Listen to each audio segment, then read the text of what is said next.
Hey, everybody, what's going on? This is your man, Big B, Brian Hanley, and welcome to Steelers Almighty. Man, I appreciate everybody showing up as always. I'm in vacation mode, if you can't tell. I will be gone for the next week. Still doesn't mean we won't have some shows, but I am in vacation mode. And I apologize if that offends some people, but it is what it is. It's Friday. I leave tomorrow. I'm getting after it. What do we have in store for you guys today? First off, $40 million. Is that too much for TJ Watt? We're going to break some of that down for you here. Are the Steelers actually real contenders this year? And when I say real contenders, I mean, can they possibly get to a Super Bowl? Next is the 2025 roster for the Pittsburgh Steelers is a better roster, people. I know people are downplaying it and saying, coming out with, oh, I don't know, and yada, yada, yada. It's a better roster. We'll break that down for you.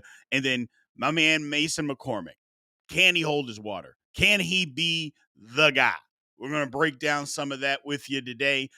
We appreciate everybody being in here as always. You can find us on youtube.com/Steelers Almighty. If you have social media, make sure you subscribe to Steelers Almighty on any platform of social media. And if you prefer the audio version of this podcast, you can find us anywhere that you get your podcast at Steelers Almighty. Remember to like, follow, subscribe, continue to get in the comments section like you guys always do, and always hit that notification bell so you know exactly when Steelers Almighty content comes out. Without further ado, let's get into this, people. So, first thing first is TJ Watt. $40 million. Is that too much for TJ Watt? Well, first off, he's the best player on the football team. I don't want to take anything away from that. He is the best player on the team. Okay. They're 1-10 when he doesn't play. I mean, that speaks volumes. Now, you can read between the lines and get deep into the woods on some of those games and who we were playing and would we have won anyway, all of that. But the fact remains the Steelers are 1-10. So you obviously have a better chance of winning football games when he's out there. But does that mean you have to give him $40 million a year? It's a different conversation. You know, he also still wrecks a football game. And I reminded everybody yesterday on the live that TJ Watt was the runaway favorite to win the Defensive Player of the Year award before he hurt his ankle. I mean, he was minus 250. The next guy was plus 900. So TJ Watt was on his way to winning Defensive Player of the Year before he sprained his ankle. Then all that changed. His production changed. He was already dealing with, a hip flexor, which if you haven't dealt with that is extremely painful. He was dealing with a thumb, which I keep saying either he tore a ligament or he broke his thumb, one of the two. I mean, he was beat up. But when he was healthy, the man wrecks a football game. He's almost as good against the run as he is against the pass. We've seen that over the years, him lining up. And that's why, a lot of people say, well, we got Herbig. He can do the same things. I'm like, no. Herbig is not, first of all, he's not TJ Watt. So that's disrespectful when people say that. But two, Herbig is not even in the same galaxy when it comes to playing the run, So TJ Watt is an absolute game wrecker. He's got a knack for forcing fumbles, people. He does. Whether it's in the run game, we've seen him just literally throw punches at guys and hitting the football, knocking it out, coming off the edge, strip sack. He's got a knack for creating positive football plays for the defense and for the Pittsburgh Steelers. Now, was last year a sign of him slowing down? And look, I get it that he got hurt. And maybe that's the thing is, you know what? That's the sign of slowing down is because you start getting injured. Okay, but it's not the first time he's been injured, So I don't want to just say, okay, well, he got hurt near the end of the year and he's wearing down. He got hurt at the end of 2023 too. Now that was a freak play on how he got hurt, but he got hurt, but that wasn't a sign of him slowing down. That was just a freak play, a freak injury. It happens. It's football. So I don't know, the circumstances on whether we can just say he's starting to slow down from injury. Now, but here's also a fact. While we can still say that he got hurt, it was his worst full season since he was a rookie. It was 11 and a half sacks. Now, again, he was a non-factor down the stretch. That's just a fact. But he was hurt. But y'all know my philosophy. And again, I tell you guys this all the time. It's an old one. Got it from my father. If you're hurt and you're playing, I understand that I'm not going to get your best, but I don't expect your worst. And that's the difference. Is that, yeah, I get it that I can't get the best out of you, but I shouldn't get your worst. And I don't know if that was TJ Watt's worst, but it wasn't good. I mean, those last 4 games, 7 tackles, no sacks, 2 of those games, no stats. I mean, he wasn't even a factor in the game. Now, and they weren't double teaming him, but he was beat up and you didn't have to. You could just block him. So, he's got to stay healthy. He's got to stay healthy. So now, as far as justifying the money, I've talked about this a couple of different times. Is that, look, it's, to me, I've always said it's never about the dollar amount. Okay. If it's $500 million a year, but it's only 13% of the salary cap, so be it. We can live with it. Okay. So it's not about the 40 million bucks. It's about 3 years down the road. 3 years down the road, is that 40 million? Are you still getting your money's worth?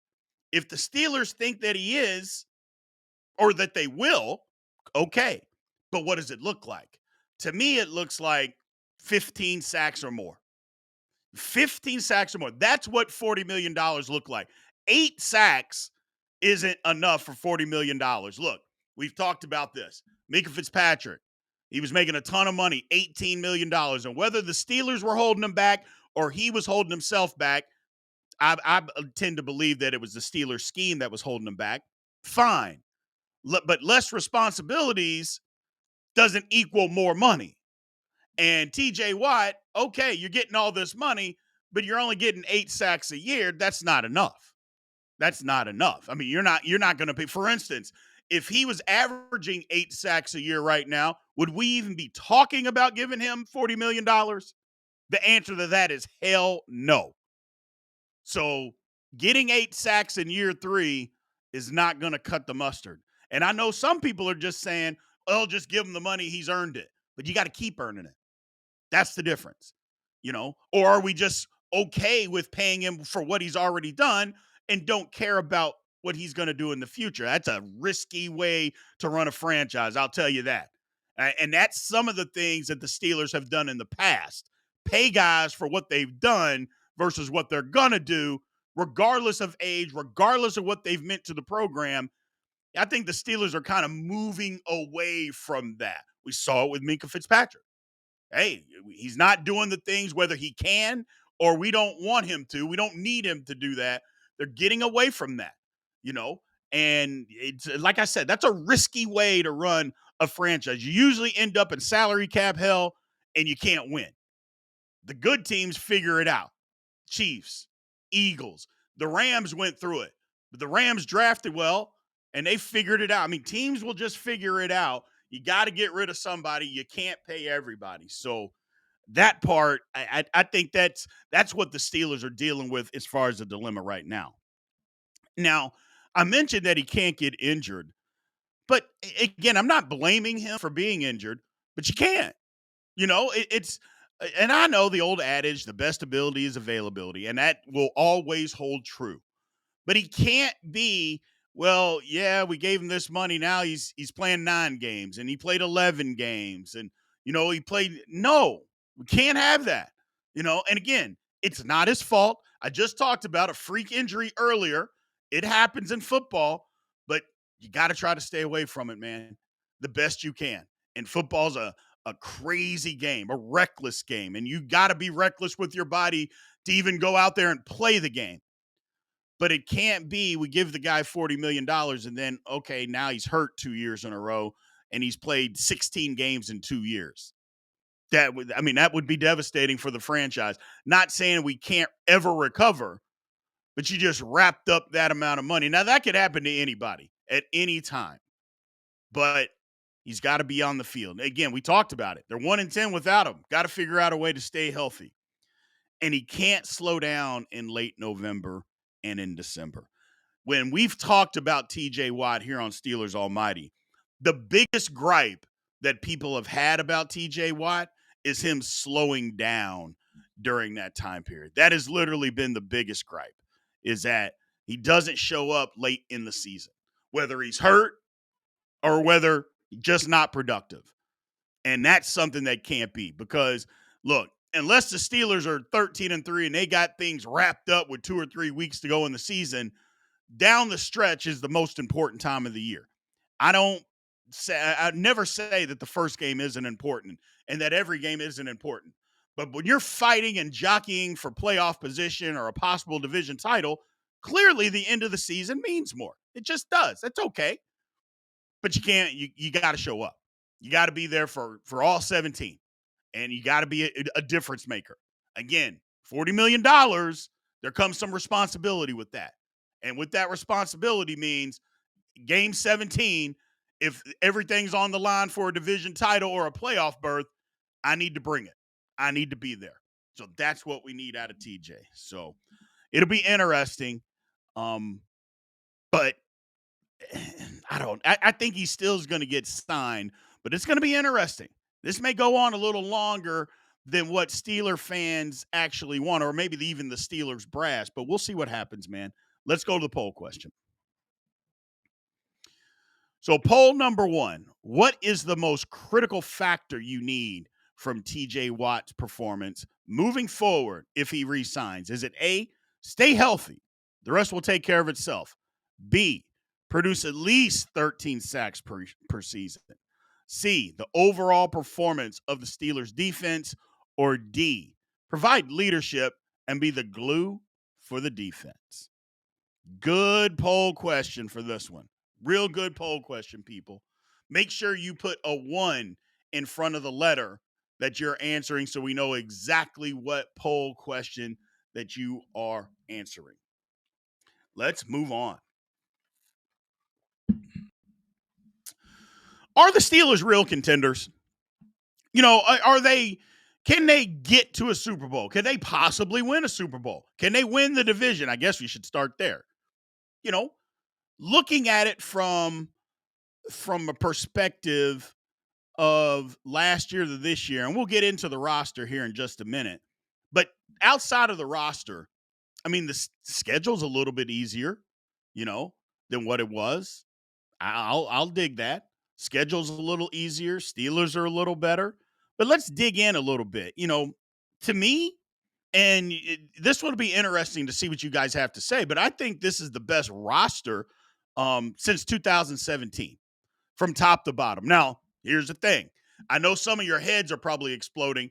I am not saying that the offense is anywhere close to that. Okay? You didn't hear me say that. I just said the best team since then. I didn't even say they were better than them. I just said it's the best since then. Killer Bees were full force. Absolutely full force. Antonio Brown, best receiver in the league. Big Ben at his peak. Le'Veon Bell at his peak. Crazy offensive line. But if you do remember, how good was the Steelers defense during that time? I mean, didn't 2017 Steelers kind of remind you of what the Bengals looked like last year? Now, I know we never want to compare ourselves to the Bengals. I get that. But what the Steelers defense look like at that time? It wasn't very good. Remember, we gave up 45 points in a playoff game at home to Blake Bortles. Blake freaking Bortles, who was out of the league 3 years later. Lord have mercy. Couldn't believe my eyes. But here's the thing. If we're really being honest, and I know there's tons of people out there that just hate Aaron Rodgers, okay. But if you can just try to look at it realistically, this is the best quarterback play, or potentially the best quarterback play, that's a probably better word, potentially, since 2018. Because remember, after that, Ben got hurt in 2019, and then he was never the same. He wasn't the same, So when he blew his arm out, he blew his elbow out, Ben was just not the same guy. And we all knew it.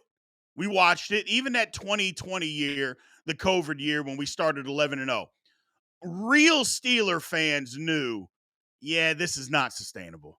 We were winning games by the skin of our teeth, and we weren't very good. And anytime we made a mistake, we paid for it. Well, then we started making too many.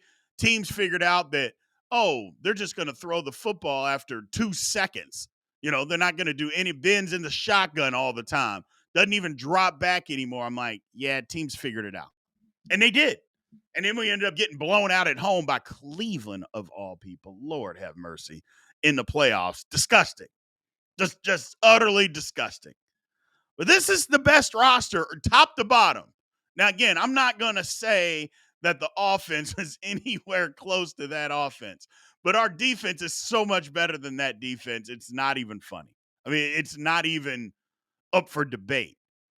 But then you start throwing in some of the guys, and if everybody just plays to their ability, not above their ability, just simply plays to their ability, it's the best team since then.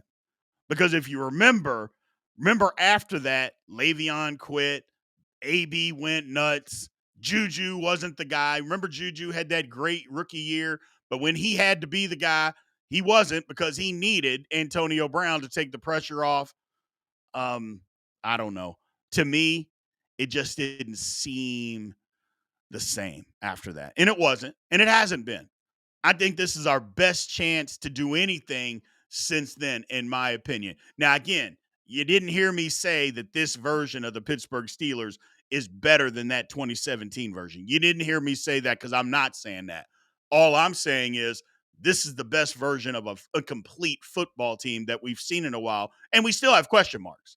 So it's not like we don't have question marks. We do, but this is still, in my opinion, the best version since then. So let's go to the poll question, people. This one should be interesting. Poll 2.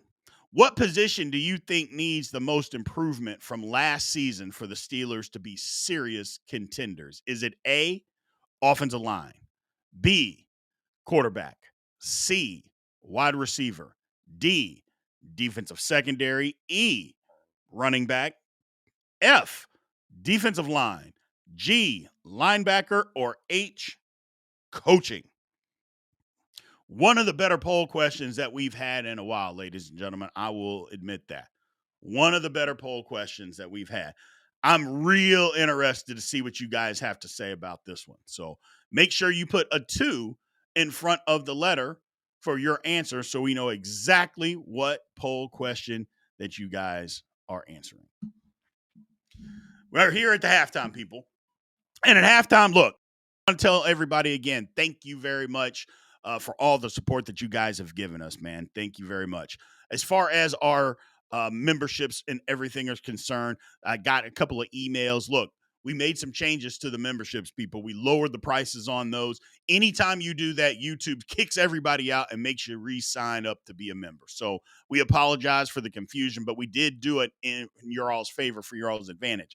Having said all of that, you might even consider bumping yourself up a level or two, because, again, at that all pro level, at level 4, you get the all 22 access to sign up to that page. So when you start breaking down these games, and from last year's games as well, but the games coming up, you'll be able to see my breakdowns that we do for the entire football game. So make sure you guys do that. Again, merch is also here. Steelers Almighty merch. Make sure you go sign up or go check out Steelers Almighty shop. Got your shirts, Thunderbird shirts, Steelers Almighty shirts, glasses, hats, all that good stuff. We appreciate that, and we will have even more products coming out as soon as humanly possible. So we appreciate everybody's support in that. Remember to like, follow, subscribe, all that good stuff. For the audio listeners, go the link for every episode is in the description. So let's move on, people. All right. The 2025 roster. I've heard a lot of pundits, a lot of people talking about it, but it's just better than last year. Now, there can be a debate on how much better it is than last year. Okay, I'll live with that, but it's still better. And we're going to break down position by position, and I'll tell you whether it is or it isn't. And we'll start at quarterback. I don't think there's any question that the quarterback position is better. Look, Aaron Rodgers, Mason Rudolph, and even young Will Howard that's a better quarterback room than Russell Wilson, Justin Fields, and Kyle Allen. It just is. Now, you could say, well, it's not his experience. Well, how the hell can you say that? Aaron Rodgers is more experienced than that whole room combined. Not to mention he's better or has played better. I'm not saying it's the same Aaron Rodgers of 5 years ago, but it doesn't have to be better than what the quarterback is. And while Mason Rudolph is not a household name, we've seen what he can do in his role, which is be a spot starter when needed. And he's been pretty good. The last time he was able to do that here in Pittsburgh, he won 3 straight games and got us to the playoffs and then played decent in that playoff game. So Mason Rudolph has a role. Will Howard's still learning, and that's okay. But the quarterback room has been upgraded, ladies and gentlemen. I don't think there's any ifs, ands, or buts about that. It's been upgraded. Go to running backs. Look, we love Najee. We thank him for what he did, but he just wasn't the most dynamic guy. Jaylen Warren, I don't know if Jaylen Warren is the every down back, but I'm willing to give it a chance along with Caleb Johnson, Kenneth Gainwell. That is a better running back room than what the Pittsburgh Steelers had last year. And it isn't anything against Najee. I just think the people that are in the running back room, the top 3 people, are better than the 3 people that were in there last year. And that's just me. Now, it's yet to be seen because Caleb Johnson hasn't taken an NFL snap, so we don't know. But that's just my thoughts. Those are my thoughts, especially for the scheme that we're trying to run. Caleb Johnson is a much better fit than what Najee Harris is. He's just a better fit. Wide receivers. I'm on record. I'm never going to back off DK Metcalf being a better receiver than George Pickens. I've said it before. George Pickens is more talented, but there's more to being a wide receiver than talent. You actually got to do it out there on the field. Too many times we saw George half-assing routes, half-assing blocks. You don't see DK doing that, you know? And so for me, that's a better receiver. And it's not like DK Metcalf's not talented. So me saying that George is ultra talented or maybe more talented than him doesn't mean that DK has none. That ain't what I'm saying. So I think it's an upgrade there. Now, you start looking down the list. Is Robert Woods better than Van Jefferson? I don't think both of them really, you're not going to count on them to give you a lot. But I would say I would take Woods over Van Jefferson. Austin, you can compare him to himself. Do you think he's going to be better or worse with a better quarterback play? I'm not even going to answer that. I'll just let you guys come to that conclusion. Do you think that this same guy with another year of experience is going to be better or worse with better quarterback play? I'll just let you guys decide for yourself on that one. I think it's pretty clear on what that answer is. Now, Roman Wilson has to be better. I mean, he can't be worse than not playing. You know what I'm saying? It can't get worse than that. So for me, I don't know. I think he's got to give us something. So taking all this into consideration, I think the wide receiver room is better than what it was last year. Now, not by leaps and bounds. I'm not stating that, but I'm just saying it's better. I didn't even put down tight ends, but I think it's pretty clear the tight end room is better. I mean, you got Freiermuth, you got Jonnu Smith, Darnell Washington, and maybe Connor Hayward makes the team. Maybe he doesn't. I don't know. But that's better, especially when it comes to a pass-catching situation than the tight ends that we had previously last year. You know, is Muth going to be better with better quarterback play? Will Darnell Washington be better, you know, that with better quarterback play? I don't even have to answer, is Jonnu Smith going to be better than, you know, our man McCole Pruitt? And that's not a knock against Pruitt. Smith is just better than him. Now, as far as blocking, different conversation. But we'll have to figure that part of it out. That's up to Arthur Smith and how, you know, creative he can be with those guys. But the tight end room is better. Now, the big one for me on offense is the offensive line. Okay. Broderick for Dan Moore. Dan Moore played really well the first half of the year, but he was equally as bad the second half of the year. if Broderick can just give us average play, I think he's better because he's a better athlete. I think he's a better football player. But he's got to go do it. We can't just say, "Oh, we moved him over to the left side, and all of a sudden he's better." That's what people wanted to say because, oh, well, he was out of position, and his rookie year and last year he was out of position. I'm like, hold on, he was pretty good his rookie year. He was just fine playing right tackle. He took a step back. It's okay to say that. And again, the injury thing. Maybe he was. There's no maybe. He was hurt. Okay.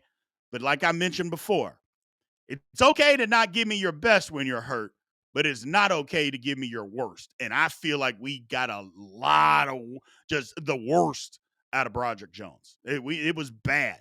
A lot of effort, a lot of bad technique. It's got to be better. Hopefully he's cleaned all that up. I'm excited. He seems to have taken his craft, seriously. He lost the 15, 20 pounds, said he came in lighter, feels good, looks good. I like it. Now, Troy for Broderick Jones. I think the Steelers told us everything we needed to know about Troy Fautanu and how good he was. Is that he got hurt in the preseason. As soon as he was healthy, he was immediately put into the starting lineup. There was no, we're going to work him in. There was no, he'll come in every other series. There was none of that. It was, he's healthy, he's starting, Broderick's to the bench. And maybe you could say because Broderick was that bad. Okay. But when has Mike Tomlin ever done that with a rookie before? Like, when has Mike Tomlin just said, okay, well, this guy got hurt. As soon as he's back, we're putting him back in the lineup. When has he done that with a rookie? Few and far between, if ever. He did that. So I think that kind of tells us that Fautanu is going to be a better right tackle than what Broderick was last season. So we're good there. Yeah, we're going to get a better Mason. Maybe. I mean, look, a lot of the stuff that he did last year, I got on him a lot because his technique was horrible. And we'll talk about him a little bit later. But is he going to be better? That's the one maybe, because my man Zach Frazier, I know he's going to be better. Look, I shouldn't say I know because anything can happen, but Zach Frazier's a worker. That guy's a worker. That's not a guy that, I know there's a lot of talk about sophomore slump. Does Zach Frazier appear to be a guy that reads a ton of press clippings about himself, that feels good about himself? Or does he a guy that appears to just go out there and work as hard as he possibly can and knock some heads off? That's kind of the way that I feel about it. I mean, look, a guy crawling off a damn football field to save his team a timeout when he's broken his leg, I don't feel like that's a guy reading a lot of press clippings about himself. I could be wrong. But I just don't feel that way. I don't feel that way at all. So we got that. Our main man, Isaac, I feel like he was hurt all year. The torn pec or the hurt pec at the beginning of the year. If he's just healthy, he's better. You know what I'm saying? If he's just healthy all year, he's better. So I think the offensive line is going to be better. Now let's flip it over to the defensive side. Got younger, more athletic on the D line. Added more depth. And again, with the D line, I incorporate the outside linebackers. So that's Watt, that's Highsmith. I incorporate all those guys into the D line. But we got, Harmon, Sawyer, Black. I like those guys. They're more physical, more athletic, and they're younger. So they added that to what we need. So I think the defensive line is better. We got more depth, bigger, more athletic, and younger. That's exactly what the Steelers were looking to do. They did that. So I think the defensive line is absolutely better. Now, linebacker, I don't know if you would say linebacker is better because I liked Elandon Roberts. I did. I thought he brought a purpose, but I was also on record with saying Peyton Wilson's got to be the starter next year. And he's got to be a guy that stays on the field all the time. Patrick Queen didn't have the best year. He's already acknowledged that he didn't have the best year. He's not satisfied. So I agree with that. But Peyton Wilson's got to be the guy. He's got to be the guy that's out there the majority of the time. Now, Cole Holcomb's coming back, and possibly he could be the thumper. But my thing is, I'm not so worried about teams, or us, I should say, having a thumper. Just make sound tackles where they're at. Like, you don't have to knock a guy out or anything like that. But if you're in a hole and a guy's trying to get 1 yard and you're there, just stop him right there and keep him from getting the yard. I don't care if you blow him up. I don't care if you knock him 10 yards back. Those look cool. But as long as you tackle the guy right where they are and they don't get an extra yard, I'm good with that. So that's what we need our linebackers to be. So I'm going to call that one even until, I just call it even because you can't really say that they are better. Because especially Holcomb coming off that injury, heck, you might even say they're worse. But we'll leave B for now. Now, cornerback, I don't even think it's within question. Look, first off, you got big play Slay. He's back there. Is JPJ, that's somebody that had a sophomore slump. Going to need a contract extension in the offseason. Do you want one? Because if you do, you got to play better than what you played last year. Slay played pretty good last year for the Eagles, man. He did.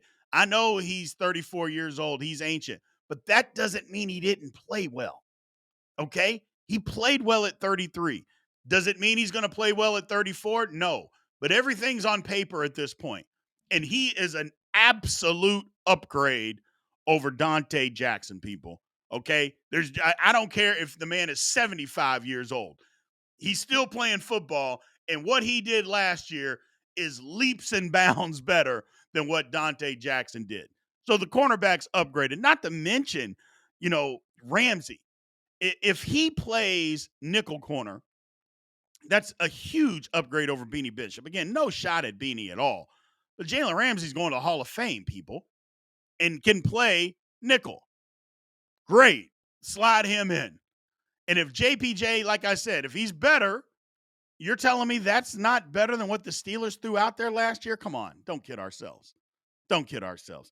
Even if you take away Ramsey and say he's going to play safety, okay, Eccles is still back there. Trice, Beanie.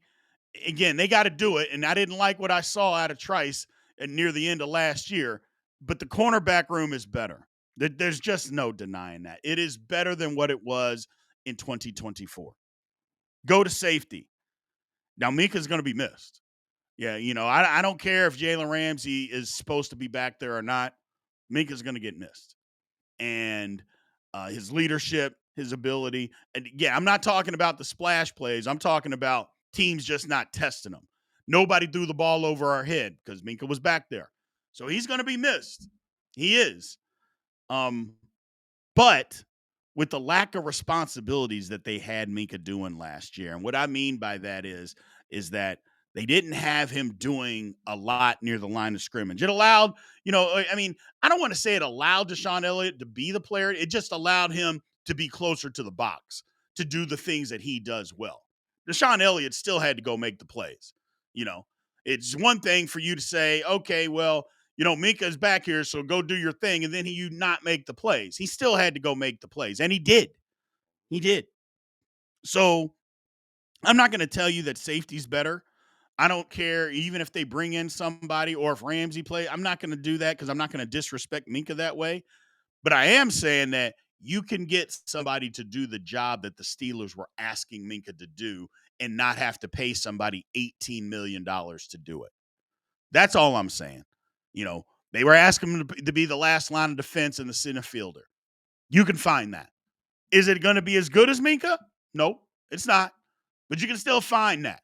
So I feel like that's what the Steelers are doing, but they're not as good. They're not as good. Won't disrespect them that way. Kickers are still the best in the league. I mean, until Boz proves me otherwise, I've thought he's been the best kicker in the league the last 2 years. I don't see why that would change. As far as punters are concerned, look, the battle between the two guys, Johnston and Waitman, okay, let them battle it out. It's only going to make us better. It's only going to make us better. So when you start looking at the Pittsburgh Steelers 2025 roster compared to the 2024 roster, I don't see how you can come away with it and say we're not better. I just don't see that, that you can just definitively say, hey, we're not really better. We're not better. That's just not true. It isn't true. It is a better roster. Now, again, it's all on paper. You still have to go out there and play football, stay healthy, win the football games. All of that has to happen.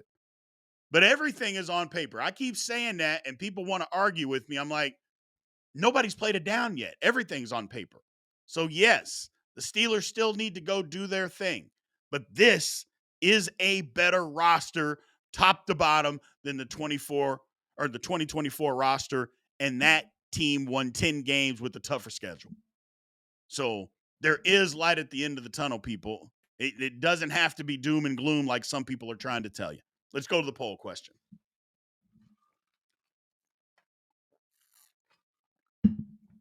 Poll number 3. Which new addition to the Steelers roster do you think will have the biggest impact in 2025? Is it A, Aaron Rodgers, B, DK Metcalf, C, Derek Harmon, or D, Caleb Johnson? Very interesting. Very interesting. Here's the thing, and I'll throw my 2 cents in on this poll question. If it's C, the Steelers are okay. Now, don't get me wrong. I'm not saying that A, B, and D aren't extremely important because we've been without offense for so long. But we also haven't been able to really, really stop the run. If Derek Harmon can be that and can be a disruptor and be just as disruptive as Cam Hayward, Lord have mercy, people. The defense is going to be devastating to football teams. It just is. So I can't wait. Cannot wait. Let's move on. Our man, Mason McCormick, people. Can McCormick hold his weight this year? So, first thing, let's acknowledge a couple of things about Mason McCormick. First off, he was thrown into the fire last year. Not his fault. Now, granted, he's a professional football player, so you got to be ready to play. But that wasn't his job. His job, James Daniels was the starter at right guard, and James Daniels got hurt, 4th game of the year. Mason McCormick got thrown into a situation when James Daniels went down. Now, here's the thing. Spencer Anderson was playing left guard at the time because if you remember, Isaac Seumalo was out the first 4 games of the season. So when James Daniels went down, they had to throw McCormick. And I think what they did was they put McCormick at left guard initially, and then they moved Spencer Anderson over to right guard. So, but Spencer Anderson wasn't ready to play. He was a former 7th round pick. He was not. Now, maybe he'll never be ready to play. Who knows? But last year, he wasn't ready to play. Mason McCormick, his technique was all over the place. And it's kind of to be expected because he was bigger, more athletic, stronger than everybody at the FCS level. And he didn't have to work on his technique to dominate at that level. Okay. But now he jumped up 2 levels. And that's tough. That is tough. Going from the FCS to the NFL starter, not just FCS to a backup, to an NFL starter is crazy difficult. Crazy difficult. But for the most part, I thought he did okay. He hit the rookie wall. We saw it. Then he got hurt, when he break his hand at the end of the year. But for the most part, he did his stuff. He battled because the one thing that you cannot take away from him is his motor.